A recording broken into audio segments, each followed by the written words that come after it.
Excelente, ahora sí, estamos en vivo. Le doy la bienvenida a Jaime Sotomayor, que nos está acá, va a estar conversando con nosotros desde Perú. Así que, como nosotros de Startup Brain trabajamos justamente con las comunidades de emprendedores de Latinoamérica, para nosotros es realmente muy lindo poder contar con emprendedores que son de diferentes tierras de la región.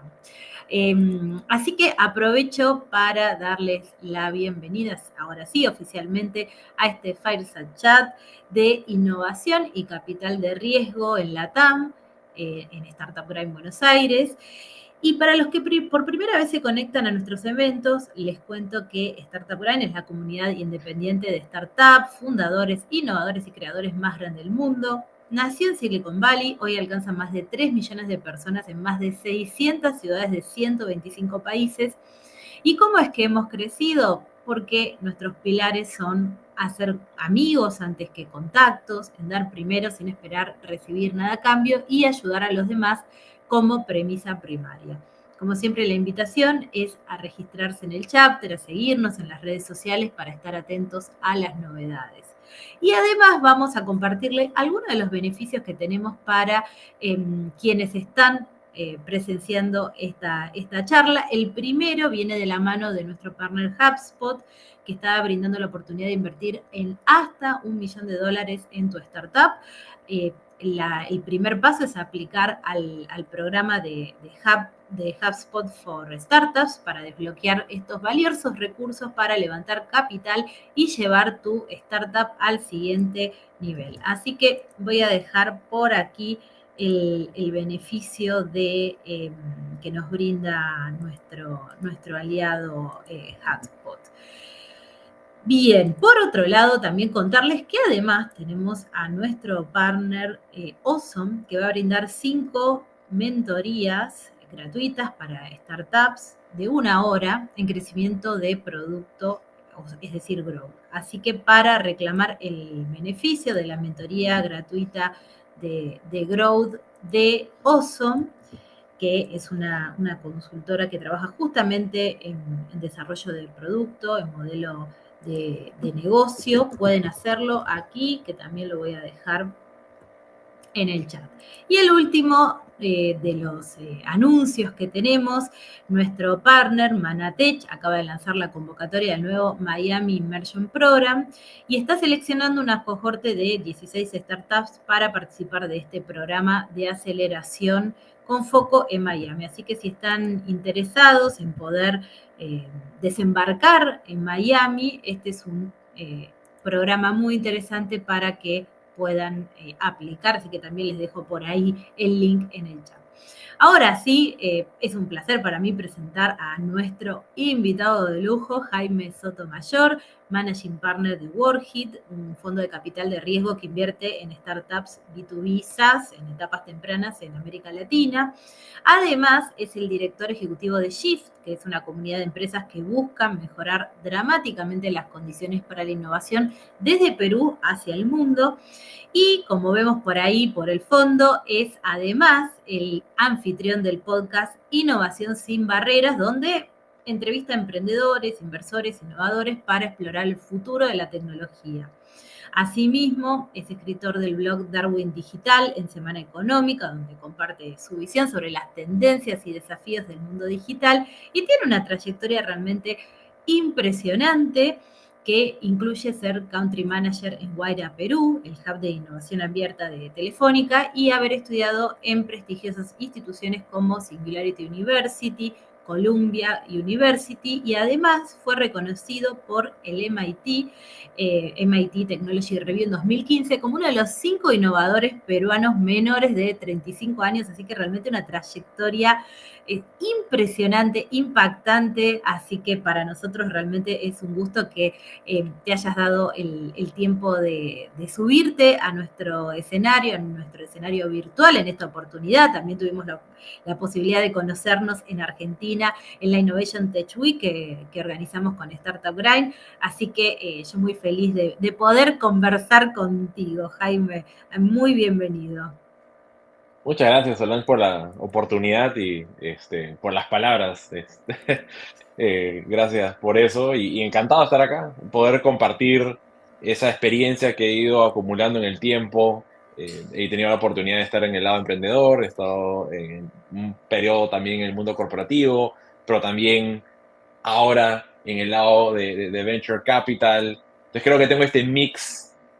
Puedo empatizar bastante con aquellas personas que están emprendiendo, desarrollando una startup, levantando capital, realmente hustling para que su negocio funcione.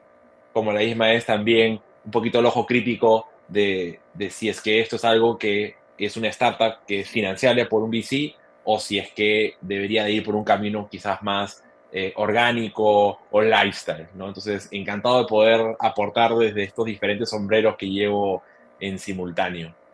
Me encanta la diversidad por esto que decías, ¿no? Que de pronto tienes esta visión muy holística, ¿no? Y mi primera pregunta tenía que ver porque justamente eh, siempre hay como esta asociación de, bueno, el emprendedor, la startup está en una vereda, ¿no? Y el venture está en la otra. Entonces yo te quería preguntar cómo fue ese recorrido, cómo es que llegaste del mundo muy enfocado no solamente en el ser emprendedor, sino en apoyar emprendedores al Ujú, venture, que es ujú, la otra cara, ¿no? ujú, ujú. A ver, te diría que todo parte por... Yo siempre me ha apasionado la intersección entre la tecnología y los negocios, ¿no? Entonces, eh, escogí una carrera que pudiera combinar ambas cosas. Eso me llevó primero a entrar al mundo corporativo, que es lo, digamos, lo usual que sucede cuando estás en la universidad, te empujan mucho a entrar ahí. Trabajé primero en Siemens, luego en PwC, finalmente en IBM.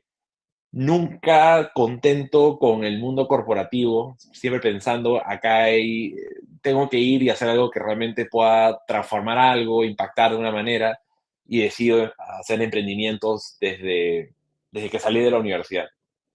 Y a través de muchos fracasos, algunos que otros éxitos pequeños, fui haciendo compañías, y digamos, la que podría decir que me apasionó muchísimo más o la que más gratificante fue una que hice en el 2014 en Silicon Valley, que estaba un poquito agotado, cansado del ecosistema peruano de venture, digamos, de startup, que estaba todavía muy en sus inicios, no había nada. Por lo cual dijo, bueno, voy a las grandes ligas, me fui a Singularity University a estudiar, conocí a mis cofundadores, terminé interesándome por el mundo de la biotech, desarrollamos un sistema de ensamblaje genético, automatización de ensamblaje genético de bacterias, para transformar bacterias, donde podíamos brindarle servicio a terceros, como a laboratorios o a científicos independientes, para que no tengan que desarrollarlo por cuenta propia o necesitar un laboratorio especializado, sino nosotros desarrollábamos el hardware y el software y podían conectarse remotamente. Pasamos por una incubadora en Silicon Valley, 500 Startups terminó invirtiendo en nosotros también, US, ¿no? Y digamos que todo ese trayecto de emprender fue algo que siempre me apasionó, pero algo que me di cuenta en el proceso es que más que yo siendo un emprendedor bueno, que tampoco no me considero tan bueno, conocí demasiados buenos emprendedores y emprendedoras increíbles, que yo siempre diría, pucha, me encantaría un día poder ser parte de esa historia y acompañarlas y apoyar en su éxito, ¿no? Y con muchos de los que pasaron por el programa de aceleración o personas con las que he conocido han terminado siendo empresas increíbles, ¿no? Entonces digo, oye, qué pena no poder haber sido inversionista de todas estas otras compañías que ahora están haciendo cosas increíbles.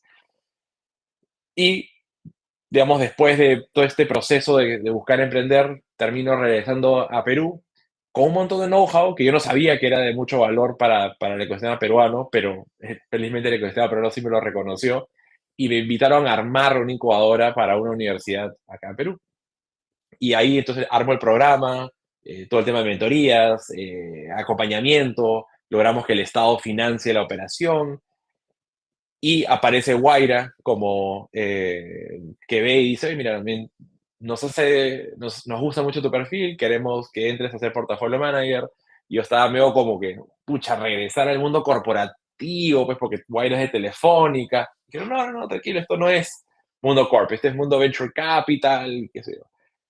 Fue un intermedio, porque sí había mucho de Open Innovation, lidiar mucho con las políticas del corporativo, ayudar al corporativo a conectar con compañías, pero me gustó, porque ahí estaba nuevamente en una posición donde era como una especie de interfaz entre entender el lenguaje corporativo, ¿no? Sus tiempos, idiomas, prioridades, y lo mismo con la startup, ¿no? Sus velocidades, sus tiempos, sus prioridades, y ver de que puedan haber sinergias, ¿no? Y que no mueran las dos en el proceso.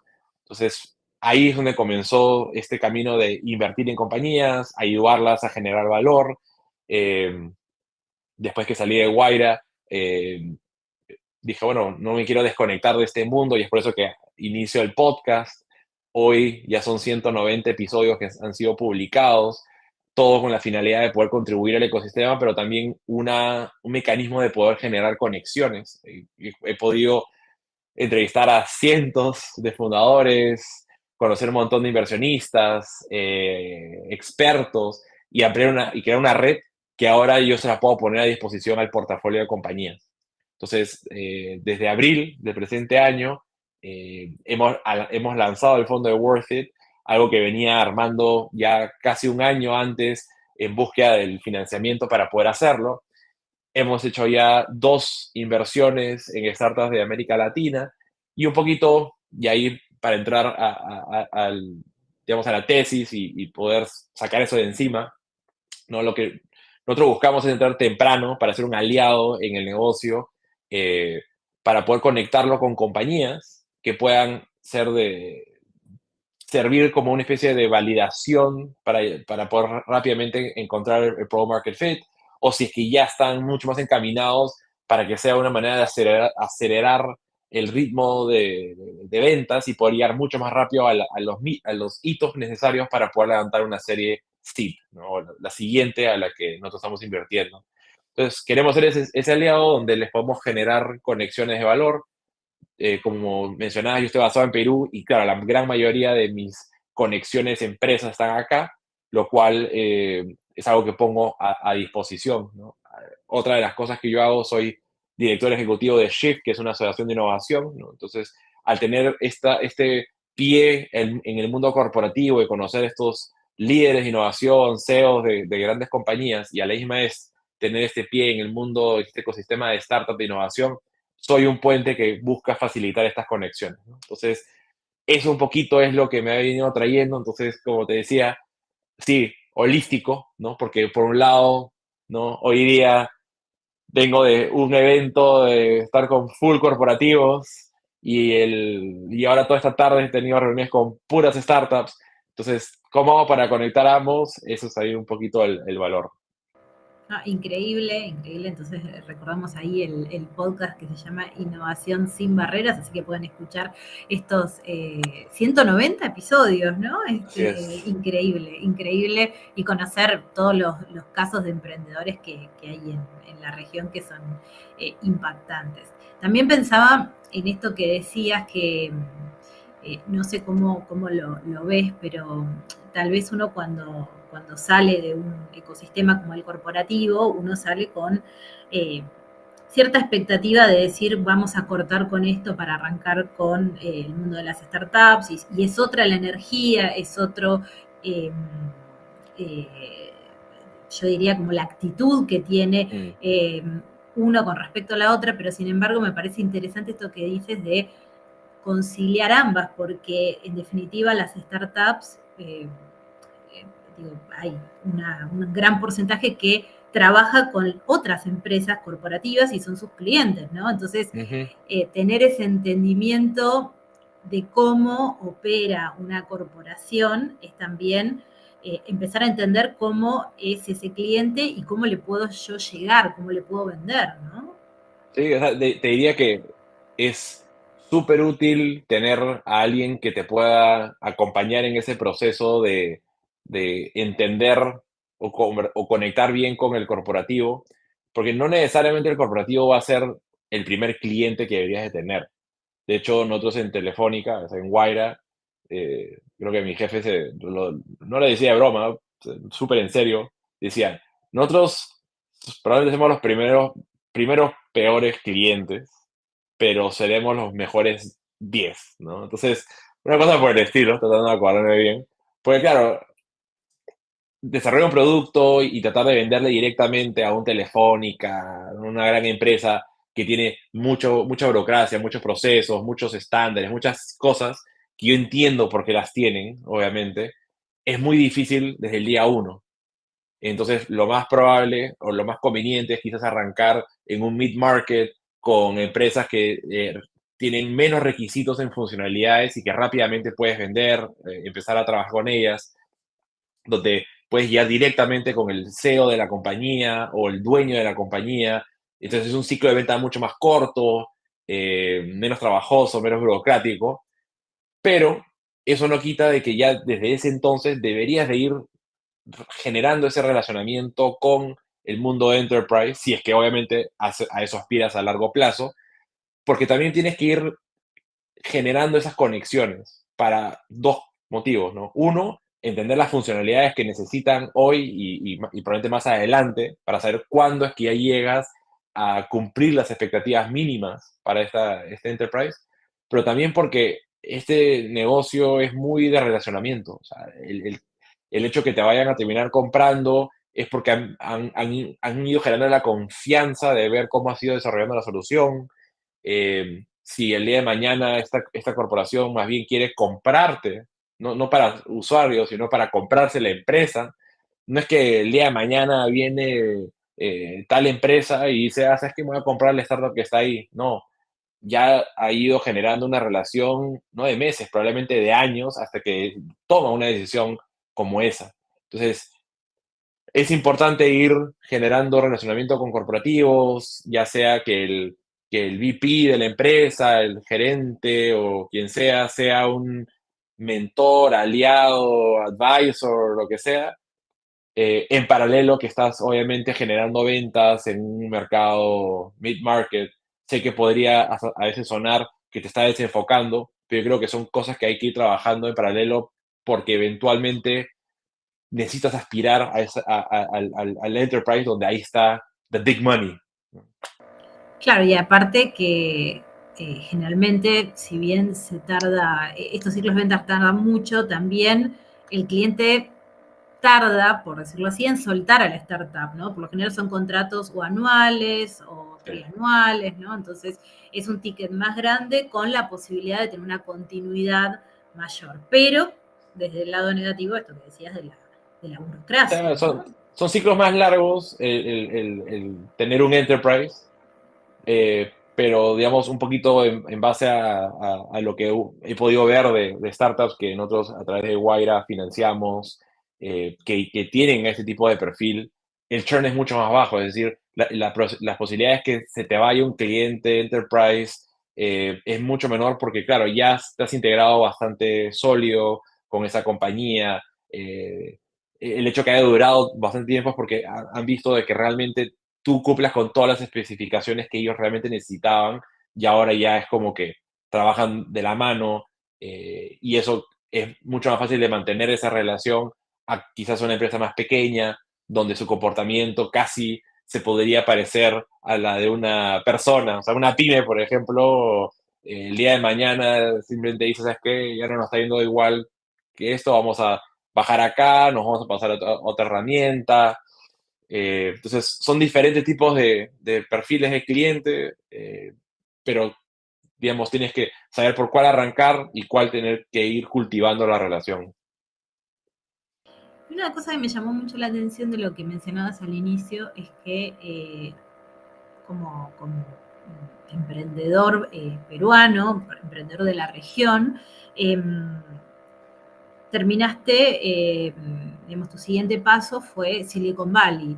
¿Encontrás diferencias en el ecosistema entre uno y otro, tanto de lo positivo como lo negativo? ¿Cuáles serían esto que has notado? No sé, por ejemplo, puede Ujú. ser velocidad para lograr una inversión. por ejemplo. Sí, o sea, uf, la, la, la, la diferencia es bien amplia, ¿no? O sea, creo que el caso de Silicon Valley, por naturaleza te jala a aspirar a hacer cosas muy, muy grandes, a resolver problemas muy, muy grandes, a realmente creértela. Eh, Luego, el nivel de competitividad es muy alto también, por lo cual, o sea, tú estás empujándote constantemente, o sea, lo que le llaman el hustling. Entonces, sí hay un ecosistema que te empuja un montón. Todos los founders que conocía ya realmente eh, entradas en esta competencia, por momentos no sana, de cómo tratar de empujarte a querer hacer las cosas más rápido, mejor, más potente. Entonces sí, que es diferente quizás a un ecosistema local en América Latina, donde todavía no tienes ese nivel de densidad. Entonces, por ejemplo, acá en Perú no es como que yo te pueda decir ya, eh, me voy a un lugar y está concentrado todo el mundo de venture capital, y entonces cada vez que voy a tomarme un cafecito están todos y siento esa presión y no es tanto así acá, ¿no? En cambio ya sí tienes diferentes hubs donde hay mucho de este push de emprender, y eso tiene su aspecto positivo porque realmente eh, hace que des más de lo que tú hubieras podido esperar, pero también, por lo menos en la época en la que yo estaba allá, había este tema el burn que pasaban los founders, porque había la cultura del you're killing it, ¿no? O sea, como que, esa startup, oh, they're killing it. Eh, en el sentido de que es como que la están rompiendo, están haciendo algo increíble. Entonces, te matabas para realmente llegar a eso, y sí llegaron incluso a haber situaciones donde hubieron eh, personas que perdieron, se suicidaron por ya ese nivel extremo de empujarse a esos niveles, por no poder llegar a levantar una ronda de financiamiento, por la presión que podían sentir. Entonces, hay también esos extremos que hay que tener muchísimo cuidado a la hora de manejar esta presión para poder realmente destacar, que no le he visto tanto en América Latina, tampoco en el lado tanto negativo, pero sí hay un aire que te jala bastante. Ahora, lo otro es que también emprender en Silicon Valley es muchísimo más caro. Entonces tienes una ventaja competitiva en todo caso si estás operando desde América Latina tu equipo y vendiendo en Estados Unidos versus una startup que está en Estados Unidos, con todo el equipo en Estados Unidos, vendiendo en Estados Unidos. Entonces, ahí cada quien fue buscando mixes. Algunos equipos lo que hacían era tener quizás el equipo comercial, si estás vendiendo en Estados Unidos, tener el equipo comercial en Estados Unidos, y luego tener al equipo desarrollador en alguna otra parte del mundo donde puedas tener cierto arbitrage en cuanto a, a, a costos para que realmente puedas tú competir contra otros, ¿no? También me parece interesante lo que mencionabas de WorkHit, ¿no? De lo que ustedes están haciendo para profesionalizar a las startups en la búsqueda de capital. Y en ese sentido también, y aprovechando que, bueno, tenés ambos sombreros, ¿cómo podrías explicar cuál es esta mentalidad de inversor? ¿Cómo los inversores miran a las startups? ¿No? ¿Qué características están buscando por lo general? Como para que también quienes nos escuchan del otro Ujú. lado, hay que recordar que este evento está en vivo, pero también se consume de manera sincrónica en el canal oficial de Startup Grind, Súper, conozcan y también empiecen a revisar, ¿no? ¿Cuáles son esos atributos, esas características y esos pasos? claro. Bueno, el arte de levantar capital, o sea, levantar capital tiene todo un arte, y algo de ciencia. Eh, a ver, siempre hago mi aclaración antes, ¿no? O sea, hacer una startup no necesariamente es mandatorio levantar capital de venture capital. Creo que existen múltiples caminos. O sea, si al final del día eh, no estás tan interesada en crear un negocio que esté sujeto a condiciones de tercero, mejor no levantas capital. Venture Capital está diseñado justamente para poder acelerar el ritmo de crecimiento de una compañía, para que el inversionista pueda en un periodo rápido poder generar un retorno brutal, ¿no? Entonces, creo que el primer tip para un founder es entiende cuáles son los incentivos que tiene un inversionista de venture capital. Yo, por ejemplo, cuando estaba haciendo mi startup, no entendía bien, y eso es una de las críticas a mí mismo, yo no entendía bien cómo funcionaban los venture capitals. Entonces, al final, para mí era como que yo los veía como una billetera nada más, y, pero ¿por qué no me dan dinero? O sea, ¿no? Punto. Cuando al final lo que tenías que entender es que ellos tienen, a su vez, inversionistas a los que le tienen que repagar y tienen un periodo en el cual invierten y un periodo en el que esperan para poder obtener estos retornos. Y si es que no, y si este retorno, por más maravilloso que tú le puedas ofrecer, recién va a ser en el año 15, eso no les sirve para nada porque estos fondos tienen un periodo de vida de 10 años, buscan recuperarlo mucho antes, mientras más rápido puedan obtener un alto retorno, mejoran su tasa de inversión, de retorno de inversión.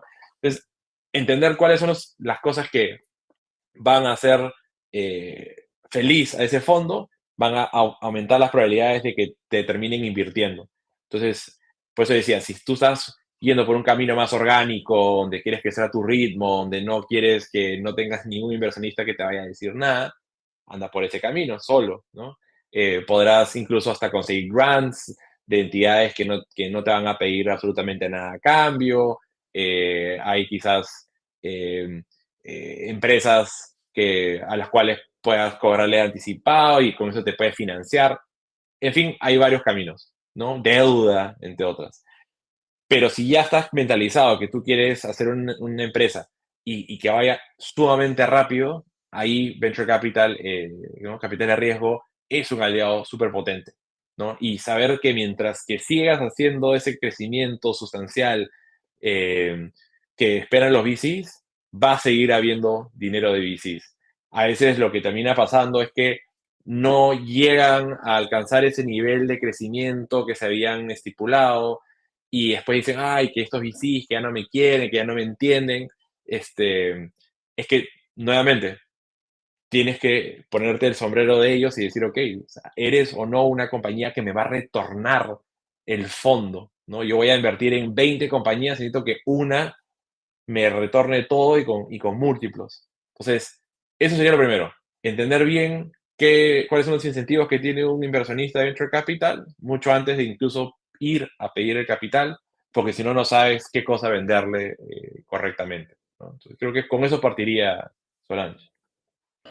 No, me parece súper interesante porque también esto de la billetera andante, ¿no? En realidad entiendo que por lo que dices es primero pensar en alcanzar el product market fit, ¿no? Que nosotros encontremos ese producto, ese servicio que ya tenga como esta validación en el mercado para que, en el caso de ya estar seguros, la siguiente etapa es escalar, pero para escalar y a escalar a la velocidad que se requiere, ahí sí es necesario tener capital, ¿no? Claro, ahí viene otro aspecto, ¿no? Que es, existen VCs que están en diferentes etapas y que están interesados en invertir en diferentes momentos de la compañía.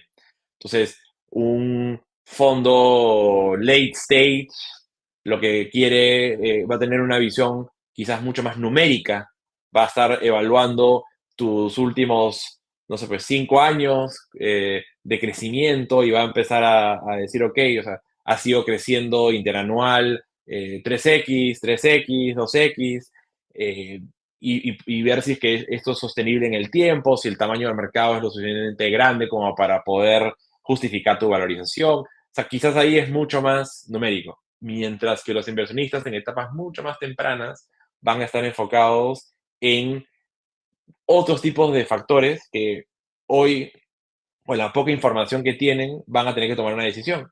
Entonces, por ejemplo, si tú estás arrancando, y nuevamente dependerá del apetito del inversionista y también mucho de la oferta y la demanda, pero hay momentos donde había mucho capital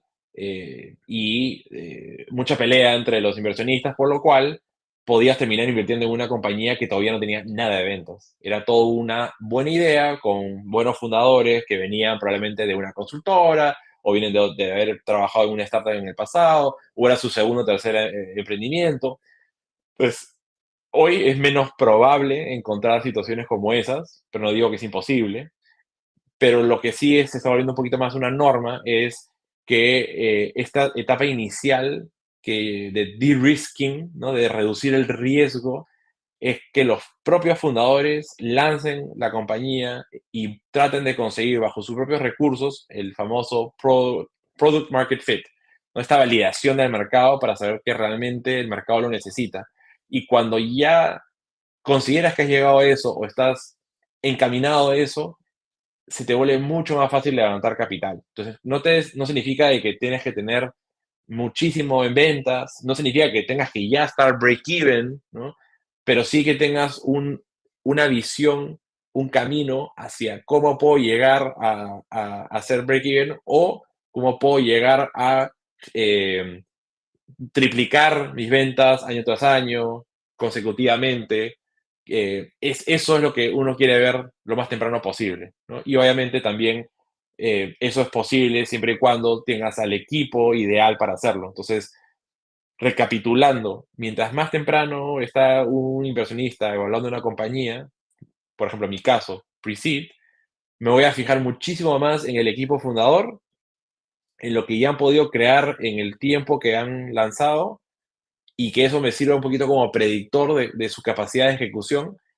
Y no es que significa que no le va a prestar atención al mercado, a otros factores o a la competencia, simplemente es un poco el saber modular los pesos, ¿no? Y saber de que probablemente este equipo fundador va a poder ampliar el tamaño de mercado eventualmente, sí, es una opción, va a poder ganarle la competencia, sí, también, que es algo un poquito más difícil o distinto cuando ya estás más avanzado, donde ya has podido recorrer un poco más y estos inversionistas sí van a empezar a mirar y decir, ok, esto es lo que has venido vendiendo los últimos 3, 5, 6 años, este es el tamaño al que ya creemos que vas a llegar, y ya no pesa tanto el equipo fundador, tiene peso obviamente, pero ya no es como el 80 o 90%, sino será una distribución un poquito más parejita.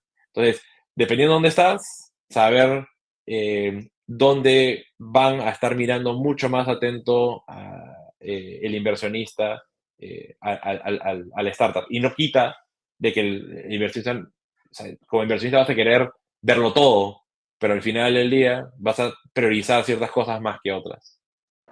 Qué interesante esto porque en estos procesos de due diligence, donde se evalúa todo, digamos, se hace el overview completo de la empresa, seguramente va a haber algunos aspectos más débiles en una startup que otros, pero es interesante también entender del otro lado cómo se hace esta evaluación, ¿no? Que muchas veces incluso esas eh, debilidades, tal vez el mismo fondo busca encontrar la forma de suplirlas, ¿no? Que puede ser incluso dentro del equipo mismo, ¿no? Sí, o sea, de hecho, ahí traes un punto importante, ¿no? Que es cuál es el valor que te aporta el fondo a ese equipo en etapa temprana. Hay algunos fondos que sí se especializan probablemente en ayudar a coachar a los founders, otros que quizás se meten, se remangan para ayudarte a armar tu equipo comercial. eh, Cada quien tiene como que su foco.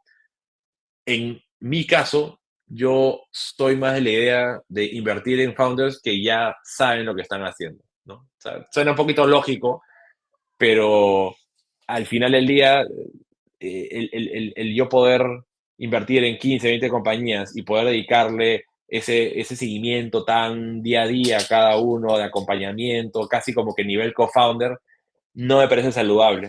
Entonces yo, más bien, ¿qué busco? Alguien que se volvió, o sea, se metió de cabeza a entender perfectamente la industria en la que está, ya sea porque viene de la industria o simplemente decidió que se iba a profundizar y entenderlo en el 100%, y que luego tenga la capacidad de tener una visión y ejecución. De hecho, una de las eh, cosas que digo, no es que me lo haya inventado yo, pero me pareció muy bacán cuando lo escuché una vez, es casi como que tenemos que buscar esta persona que tiene esta bipolaridad de tener un cerebro que por un momento está dándote una visión largo plazo de cómo va a transformar una industria, de por qué ellos son este próximo Mercado Libre, Nubank o Rappi, pero a la misma vez tener la capacidad de poder decir, ok, ya, pero inmediatamente esto es lo que yo voy a hacer este mes, estos próximos 2 meses, este año. Entonces, tener esta capacidad de imponer una visión, pero poder ejecutar es algo sumamente complejo de encontrar y es algo que yo trato de priorizar o identificar. Interesantísimo, ¿no? Como tener este ojo en el presente, pero también el ojo en el futuro, ¿no? Como esta Exacto. doble visión. Y yendo un poco a tu otro sombrero, que es el de innovación, y Ujú. combinado con el de venture, me imagino que a lo largo bueno, de este recorrido te has encontrado con muchísimas tendencias innovadoras y ahora estamos empezando a hablar mucho de una que es la inteligencia artificial. Entonces también te quería consultar cuáles eran esas tendencias que vos veías que Mm. están resultando muy atractivas para todo lo que tiene que ver con el ecosistema, tanto emprendedor como de venture, ¿no? Sí, o sea, te diría que, mira, ha habido como que varias olas tecnológicas. Me acuerdo que en la época de Guaira había mucho énfasis, también por el rubro de Telefónica, de buscar compañías que estuvieran desarrollando cosas relacionadas a IoT, Edge Computing, ¿no? Porque hacía mucho sentido con el negocio y que no creo que, que- que sea menor, simplemente ya eh, veo como que ha pasado esa ola eh, y algunas que les ha ido bien o no, pero ahí va. Hemos visto una siguiente ola que está todo relacionado con el tema de blockchain, que también me parece que es una tecnología increíble y sí hemos visto varias empresas que están solucionando problemas reales con el uso de blockchain y ahí siempre hago la distinción entre el mundo cripto y el mundo blockchain, ¿no? Ya como herramientas habilitadoras para poder generar soluciones reales. Eh, y ahora lo que tú mencionas, ¿no? El tema de inteligencia artificial es una nueva ola que está trayendo bastante innovación y te diría que, claro, como todas estas olas, se van a invertir en muchísimas compañías, pero son siempre pocas las que terminan acaparando la mayoría del valor. Y así es Venture Capital, o sea, así es el mundo startup. Yo sé que no es tan motivador escuchar eso, pero esa es la realidad. Entonces, hoy vemos como el stack de inteligencia artificial a nivel global tienes las empresas que desarrollan infraestructura, que ya se han ido concentrando, ¿no? Entonces, los que te proveen la tecnología tipo NVIDIA ya han como que logrado acaparar y tener esa solidez. Los que te ofrecen la infraestructura para poder montar tus soluciones, las empresas que están desarrollando los modelos de LLM. Entonces, vas viendo, ok, todos estos grandes players son los que están cogiendo estos espacios donde entran las startups, ¿no? Y donde entran los corporativos también. Y ahí donde yo personalmente creo está más en no cómo yo creo la próxima aplicación de AI, sino es como yo resuelvo un problema a una industria en particular y utilizo, o sea, uso AI para poder hacerlo 10 veces mejor que la solución existente.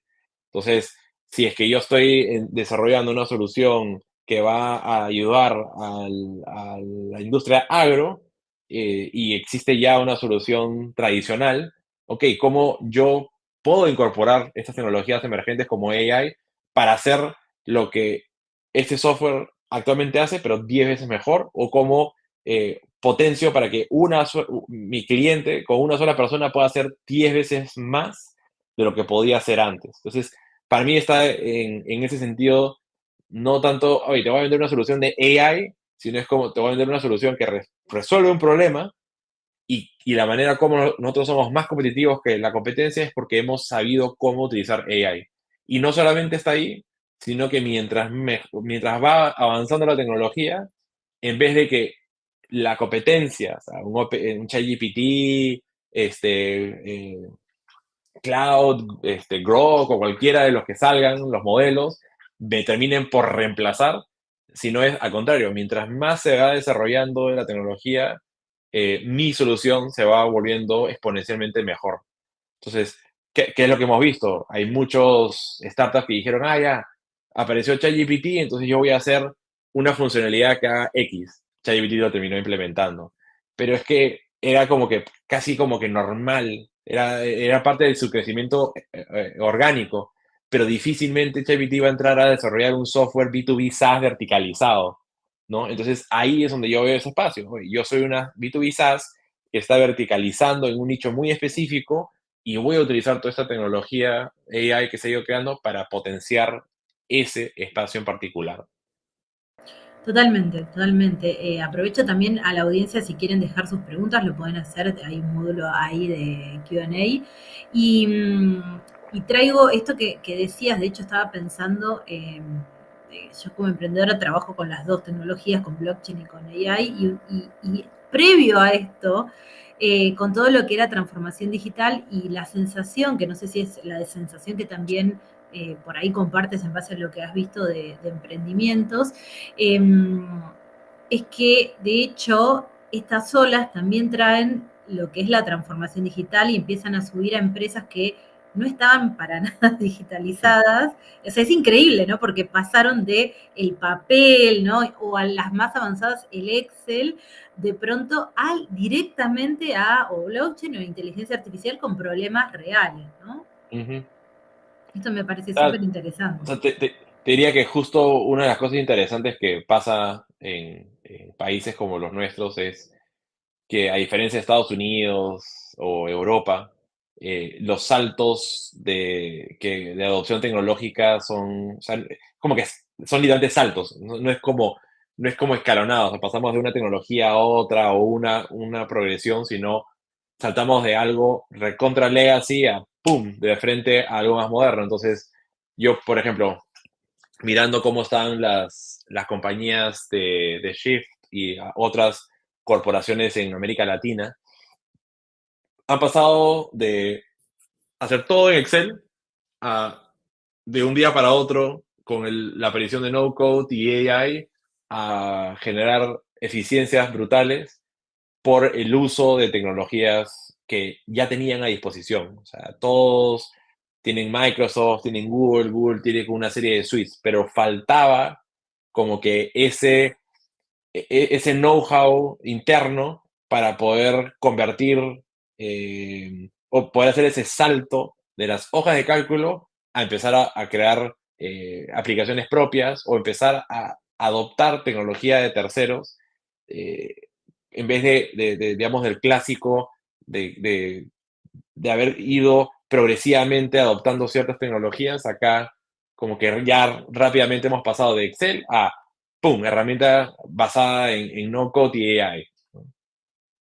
Claro, esto es, me parece como, a mí me resulta muy impactante, ¿no? Este salto que señalas. Y de hecho acá tenemos una pregunta de la audiencia de Javier, dice, así como ves esas tendencias de AI, ¿qué tan grande crees que es el impacto en transformación digital y qué industria la ves adoptando más rápidamente esta tecnología, ¿no? Te diría que, o sea, yendo por lo último, las empresas que tienden a adaptarse más rápido son aquellas que sienten la presión más fuerte de disrupción.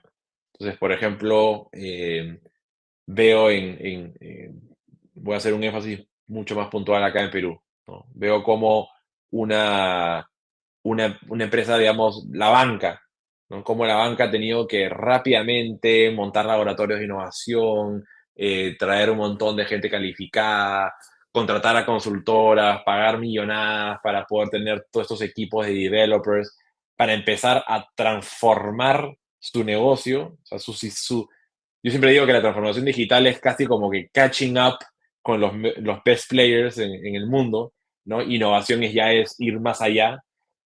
Entonces sí he visto mucho de transformación digital, ¿no? Catching up, porque claro, tu cliente, por ejemplo, de un banco, ya es usuario de Netflix, de Amazon, de N cantidad de aplicaciones, donde la experiencia del usuario ya es increíble, superior. Y de repente, si es que tú te quedas tal y cual, volteas y dices, "Oye, pero ¿por qué mi banca sigue siendo igual que hace 5 o 10 años? Lo que hubiera pasado si es que estas empresas financieras, telcos y otras no empiezan a ponerse las pilas, es que se la pones muy fácil para la entrada de alguien de afuera que ya viene con esa experiencia de usuario increíble, con un producto muy superior y termina fácilmente entrando y adoptando. Entonces, acá el caso de Perú, a pesar de tener eh, los bancos una posición bastante favorable, o sea, el BCP, para mencionar uno, tiene una participación importante en el mercado, no dijeron, nos quedamos tranquilos, sino más bien es, no, al contrario, vamos a apostar por invertir. Entonces, laboratorios de innovación para poder transformar la experiencia de sus clientes. De hecho, tienen dentro del laboratorio de innovación, tienen un área que se llama clientes contentos, ¿no? Y su foco es realmente asegurarse que las personas que utilizan los productos del banco estén contentos. Eh, Luego tiene su brazo de Corporate Venture Capital, ¿no? Que es Créalo, que busca justamente encontrar las mejores startups de América Latina relacionadas al rubro de ellos y poder invertir en las compañías. Luego tienen el área de partnerships, que lo que hacen es buscar a las compañías que podrían hacer sinergias con el portafolio y a ayudarlas para que traten de hacer cosas juntos. Entonces, el área se llama Explore, donde le brindan servicios financieros a las fintechs. Entonces, como que en vez de decir, mira, simplemente nos quedamos como estamos, vamos a empezar a invertir bastante en estar a la altura de lo que esperaría mi cliente en base a la experiencia que ya ha experimentado en otras partes, ¿no? Igual hay trabajo para hacer, pero te diría, el sector financiero es uno de los que más ha puesto la tira en ese sentido, telco también, por eso, y ya poco a poco estamos viendo otros rubros, quizás un poquito más de manufactura, industriales, agro, que están yendo por ese camino, algunos por un tema más relacionado con el tema de sostenibilidad, eh, otros por un tema de generación de eficiencias, porque por ejemplo, en el caso de las mineras, eh, cada eficiencia que yo genero me mejora mi margen, porque el valor de los metales está determinado por el mercado internacional. Entonces, no es como una empresa de servicios puede abrir una nueva línea de negocio, ¿no? Estas ya venden un determinado producto y hacen todo el esfuerzo para poder ser más eficientes y mejorar márgenes. Entonces, hay algunas que han ido un poquito más lentitas, hay unas que han tenido que ir mucho más rápido, pero es por estas presiones que vienen de afuera.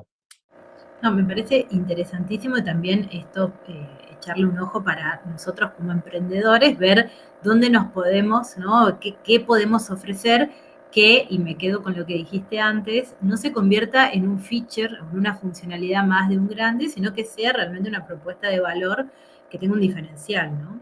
Mm. Y en esto que decías de la velocidad, justo hay una pregunta de Nicolás muy interesante. Dice, ¿cómo estás viendo las valuaciones de las startups, las necesidades de capital y la velocidad a la que están avanzando versus otras que van por el bootstrap? Mm. Porque A bueno, ver, antes habías mencionado también este tema, ¿no? De mm, la velocidad de una respecto de la otra, ¿no? sí, a ver, el tema de las valuaciones, a raíz o sea, hubo creo que una burbuja muy fuerte en el 2021, donde se dispararon las valorizaciones y se han ido corrigiendo en el tiempo a las que vemos ahora. Entonces, digamos, específicamente, eh, algún tipo de valor puntual, no sé si quiere que mencione, pero digamos que hoy yo sí veo que las revisiones a las que se están ofreciendo en etapas pre-seed y sucesivamente ya te permiten tener una mejor visión a futuro de cómo vas a poder retornar ese fondo. ¿Qué es lo que pasa cuando entras a una valoración muy alta, como un fondo? Es que ya más o menos, si sabes qué tanto va a poder llegar a valer, ya sabes si compraste caro o no. Si compraste más barato, tienes mucho más espacio como para poder generar esos múltiplos que necesitas. Entonces, este vintage, esta promoción, por decir así, que se va a generar de las inversiones que se hacen hoy a estas valorizaciones, tenemos bastante confianza que de acá a los 8 o 10 años que toma que se maduren esas oportunidades, van a estar en una muy buena posición, ¿no? Y el tema de necesidad de capital también vino muy de la mano. Antes había mucha presión de los inversionistas de toma todo, chapa todo lo que puedas, ¿no? Coge todo el dinero que puedas porque vas a necesitar mucho carbón para poder mantener el fuego prendido y hacerlo encender aún más. Y muchas tomaron más dinero de lo que necesitaron y eso lo que termina sucediendo es que cuando tienes demasiado dinero, no sabes en qué usarlo, lo desperdicias. Entonces, entre que te diluyes mucho, la empresa vale demasiado y no estás generando los retornos que tú estabas esperando, te pone en una posición sumamente incómoda para levantar tu siguiente ronda de inversión. Entonces, ¿qué está pasando ahora? Veo founders mucho más, que están pidiendo mucho menos capital de lo que habían pedido antes. Obviamente, por ende, se diluyen menos y están ofreciendo valoraciones más bajas, lo cual creo que es un win-win para todos. A mí no me sirve de nada, digamos, que un founder levante una ronda gigante, a una valoración gigante, eh, porque al final eh, estoy entrando caro, ¿no? Y quizás no sabe qué hacer con todo ese dinero. Prefiero que levante una ronda más chiquita, a una valoración más baja, genere más tracción, luego levante una ronda más grande, a una valoración más grande, y que eso me permita, digamos, que ya en ese salto mi posición se haya visto beneficiada, eh, y le da también un poquito más de garantía a la siguiente ronda de que realmente, ok, en base a ese crecimiento, hay todavía, está justificada esa valorización. Entonces, eh, hoy hay esa preocupación de qué tan rápido quiero crecer versus cuánto capital quiero tomar, y normalmente la velocidad la vas a poner cuando ya tengas mucha más certeza de que cada dólar que está entrando es para poder llegar a sostener un ritmo de crecimiento más acelerado. Excelente, Creo que hay un follow-up, ¿no? clarísimo, clarísimo. Sí. Tenemos una última pregunta que tiene que ver justamente con esto. ¿Qué piensas sobre las valuaciones de startups muy early stage? A veces pasa que dan demasiado equity a inversores. ¿Cómo se puede asegurar que la evaluación es justa? ¿Y cuáles métodos están usando habitualmente ustedes? ¿Una mixta de múltiples y DCF? Nos pregunta Nur. Eh, o sea, yo soy la idea que pidas lo que necesitas, ¿no? Lo que vayas a necesitar, que te permita llevar a tu siguiente milestone. Entonces, justificaría, o sea, haría ese ejercicio de realmente necesito ese 1.500.000 para poder llegar al siguiente nivel, cuando probablemente mi inversión va a ser más, no sé, para ampliar el equipo comercial, desarrollar unas cuantas funcionalidades más, versus, y ahí un poco lo que mencionan en el otro comentario, ¿no? O sea, claro, quizás hay otros negocios donde requieres mucho capital porque hay que gastar un montón en tokens para poder sustentar mi play en AI. Entonces, al final, acá yo no les puedo dar una respuesta tan como que única, porque al final va a depender demasiado del negocio de cada una startup, en el que vayan a poder decir, ok, este es el capital yo mínimo que necesito para poder lograr llegar al resultado B. Estoy en A, necesito llegar a B, y esto es lo que yo necesito, y ok, quizás le pongo un margen adicional para tener un poquito más de runway, no vaya a ser que subestimé mi estimación. pero no debería ser todo lo contrario de decir, ¿sabes qué? Mejor pido más porque así tengo más holgura, o pensando de que porque tengo más plata puedo crecer más rápido. No es necesariamente así, ¿no? O sea, como dicen, ¿no? Si tengo 9 mujeres, no significa que puedo en un mes dar la luz a un bebé. Entonces, acá creo que también hay que tener mucho cuidado de que el dinero no resuelve todos los problemas, a veces se puede perjudicar.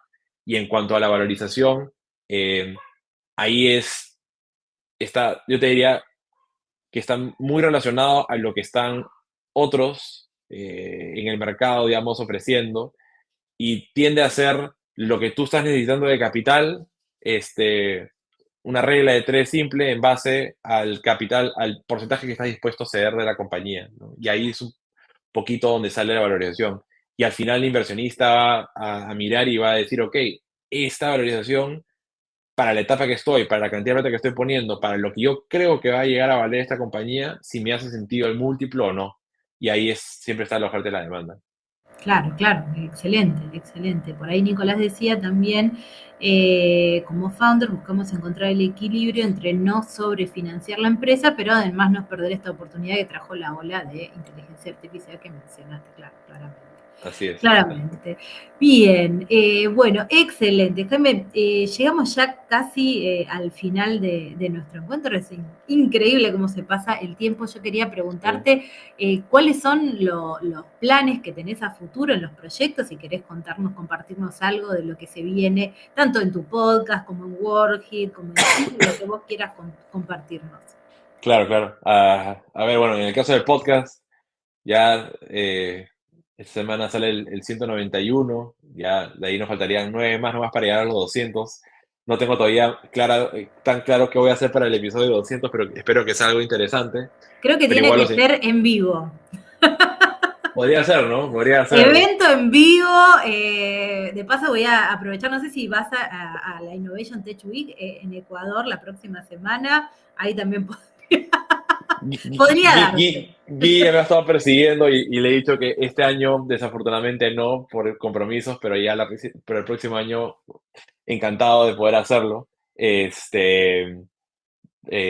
Pero sí, podría ser en el Startup Grind Summit ahí. Te diría que en el caso bueno, de Shift, el viernes tenemos este viernes, ahorita tenemos nuestro evento anual donde juntamos a todos los actores del ecosistema de innovación corporativa de Perú. O sea, obviamente está la mitad de ellos son socios de nuestra red, pero también tenemos de otras empresas de todo el país, y justamente traer los temas más relevantes para estas personas, para que vayan, escuchen, regresen a sus organizaciones y cambien su chip, cambien la manera como operan. En cuanto al fondo, o sea, todavía estamos en una etapa temprana, tanto en el sentido de que vamos, todavía falta por invertir un montón, son 15 compañías, hasta 20 compañías las que queremos invertir, y recién vamos dos, como también falta levantar el 100% del fondo, que es algo que sucede, o sea, uno termina lanzando el fondo a pesar de que todavía no está el 100% financiado, ¿no? Entonces, por ahí vamos. Y lo que sí les puedo decir es, trato de sí estar en diferentes eventos del ecosistema de América Latina, trataré de poder todos los años visitar diferentes países, no sé si siempre todos los años podré hacerlos todos, pero la idea es poder hacerlo. Pues también los invito a que conozcan y vengan a Perú. La primera semana de noviembre es el Tech Week de Lima. Está justo coincide, o sea, lo hacemos justo para que coincida con el Perú Venture Capital Conference, que es, digamos, el evento principal de Venture Capital en Perú, que ya este año será pues que la edición 8 9, o sea, realmente ya tiene buen tiempo, junta a todos los actores del ecosistema de startup de Perú y también de América Latina. Cada vez hay más inversionistas extranjeros que vienen, founders extranjeros, entonces Perú esta semana es un excelente destino para todos los que están emprendiendo. Y nada, o sea, agradecerte, Solange, por el tiempo, por la oportunidad, a Guille por habernos hecho la introducción y estar ahí detrás para que participemos. Yo a Startup Grind lo conozco desde hace bastante y tenía la oportunidad de estar invitado a una de las sesiones donde eres el centro y te hacen entrar con la musiquita de Rocky, que me pareció súper divertida. He tenido la oportunidad de conocerlo a Shahar allá en Harvard Grind, Israel. Entonces creo que ustedes lo que tienen es una comunidad espectacular y ojalá uno de estos días pueda ir al evento que organizan en Silicon Valley. Sí, realmente ese evento que se hace en abril todos los años es increíble, van todos los emprendedores más conocidos de Silicon Valley y ojalá que también, bueno, digo, también a la audiencia puedan tener esta posibilidad de encontrarse, no sé, al creador de LinkedIn, pero de una manera mucho más relajada, ¿no? No esta forma de, Sí. bueno, escenario allá a lo lejos, sino tenerlo como mucho más cerca. Y esto me gusta que lo hayas traído a colación porque realmente de Startup Grind es como tener, literalmente nosotros tenemos amigos en todos los países, ¿no? Entonces también la invitación es a poder conectarnos desde donde estemos, ¿no? Y no solamente Ujú. pensar nuestras startups desde el país que nosotros las lanzamos, sino también pensar que hay comunidades como Shift, por ejemplo, la que estás dirigiendo, como Startup Grind, que están para apoyar a los emprendedores en este recorrido. Así es. Jaime, yo te agradezco muchísimo el tiempo que nos has brindado. Ahí Encantado. también compartí el link al podcast de Innovación Sin Barreras, que lo pueden ahí escuchar Gracias. por Spotify, también por YouTube. Eh, Recordarle a la audiencia también que tenemos este beneficio de HubSpot para emprendedores. Hay muchísimos recursos gratuitos que nos está brindando HubSpot, más la posibilidad de acceder a la inversión del venture de HubSpot.